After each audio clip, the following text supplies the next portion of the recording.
Фактчек KZ сайтында кейінгі аптада жарияланған материалдарға шолу жасап, ақпараттарды бірге еске түсірейік. Сәуір айының соңында қазақ тіліндегі медиалар Стан KZ, КТК KZ, Алаш айнасы KZ, коронавирустан көз жұмған әйел бір айдан кейін оянып кетті деген тақырыппен жаңалық таратты. Әйел өлмеген, ес-түссіз болған. Дәрігерлер оның туыстарына басқа адамның мәйітін қателесіп берген. Түпнұсқада науқас пен коронавирус байланысы туралы ештеңе айтылмаған. Бұл жерден тақырыптың назар аудару үшін қойылғанын байқауға болады. Сонымен бірге деректерге манипуляция жасалғанын көреміз. Қазақстан мен Ресейдің шектелмеген азаматтары Шенген визасын ала алмайды деп Курси KZ, ОКТВ медиа сайттары жариялады. Негізі бұл ақпаратты Панорама Паб сайты таратқан. Сатиралық басылым фейк ақпарат таратумен кәсіби түрде айналысады.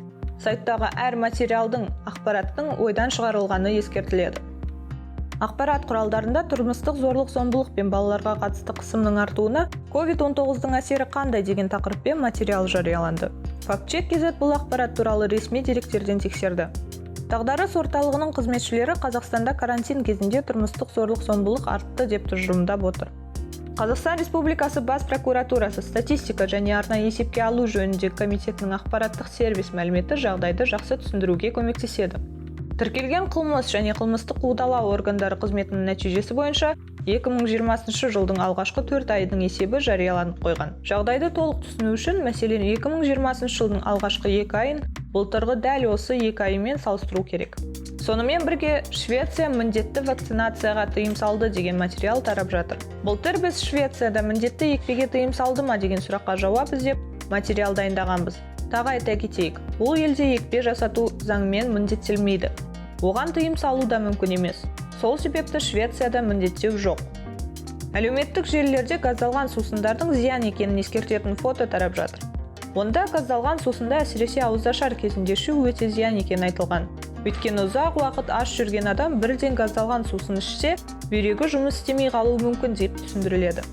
Бұл манипуляция, бірақ ақш-тың ұлттық биотехнологиялық ақпарат орталығының дерегіне сүйеніп, бүйректің кез келген созылмалы ауру әдетте баяу дамитынын және ауыр себебі болмаса, мысалы химикаттармен улану сияқты, бірден жұмыс істемей қалуы мүмкін емес деген қорытындыға келеміз.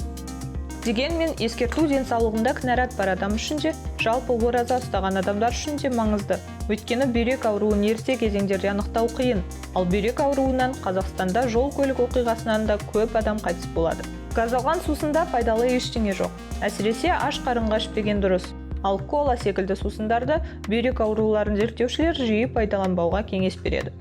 Кейінгі аптада Қазақстан халқының саны 19 миллионға жетті деген ақпарат жиі тарады. Түрлі сайттар мен әлеуметтік желілерде құттықтаулар мен хабарландырулар жарияланып жатыр. Дәл қазіргі уақытта Қазақстан халқының саны 19 миллионға жетті ме? Жоқ. Қазақстан Республикасының статистика комитетінің ресми сайтындағы мәліметі бойынша 1 сәуірдегі халық саны 18 миллион 690 мың 195 адам. Фактчек KZ сайтында тексерілген ақпаратты оқып, фейк пен манипуляциядан сақтаныңыз. Бізбен бірге болыңыз. Ақпаратты бірге тексерейік.